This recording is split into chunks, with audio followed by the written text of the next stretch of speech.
আমি ইঞ্জিনিয়ার রহমতুল্লাহ আপনাদের সবাইকে স্বাগতম জানাচ্ছি। এখন আমরা আলোচনা করব জেএমআই এসএমডিএল, যার সর্বশেষ ক্লোজিং প্রাইস হচ্ছে 149 টাকা 10 পয়সা। আমরা উইকলি টাইম ফ্রেমে আছি। আমরা প্রাইস অ্যাকশন থেকে দেখতে পাচ্ছি মূলত জেএমআই এসএমডিএল এর প্রাইস 520 টাকার উপরে খুব একটা সাস্টেন করে নাই। এটার টপ থেকে এই যে চলার পথে যে আপ ডাউন হইল টপের দিকে, এটার রিভার্স ফিবোনাসির মাধ্যমে আমরা দেখলাম যে এর বটম একটা সিগনিফিক্যান্ট লো হয়েছে 138.2% ফিবোনাসি, যেটা আমাদের একটা প্রাইমারি টার্গেট ডাউন সাইডে এই টার্গেটের কাছাকাছি চলে আসছে, বরঞ্চ এটা ভেদ করে নিচেই চলে আসছে। এখান থেকে আমরা একটা ট্রেড করতে পারি এবং আমাদেরকে সাহায্য করে প্রাইস গ্যাপ। ট্রেডিংয়ের ক্ষেত্রে প্রাইস গ্যাপ একটা উল্লেখযোগ্য প্যারামিটার হিসাবে আমরা গ্রহণ করি এবং আমাদেরকে সাহায্য করে।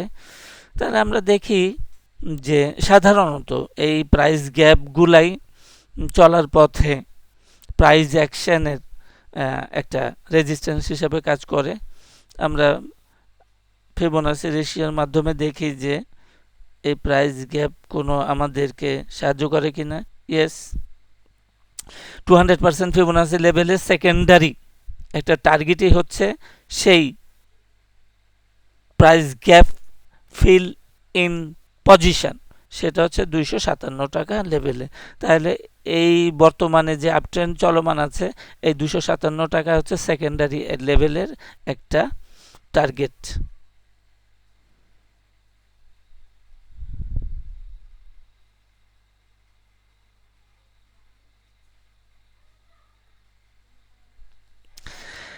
আর আমাদের প্রাইমারি লেভেলের এখন দেখা যাচ্ছে যে এটা মূলত একটা সাইডওয়েজ মুভমেন্টে আছে।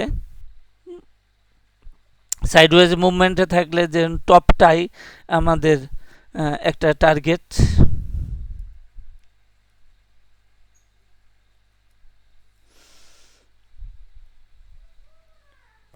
এটা আমরা ছোট টাইম ফ্রেমের রিভার্স ফিবোনাসির মাধ্যমে দেখতে পারি যে ইয়েস 138.2% ফিবোনাসি লেভেলে 178 টাকা অর্থাৎ ডাবল টপটা এবং 208 টাকাটাকেও আমরা একটা টার্গেট হিসাবে দেখতে পারি।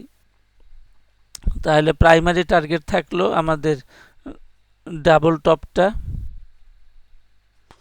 প্রায় 181 টাকা লেভেলে ডাবল টপটা প্রাইমারি টার্গেট এবং সেকেন্ডারি টার্গেট হচ্ছে 257 টাকা।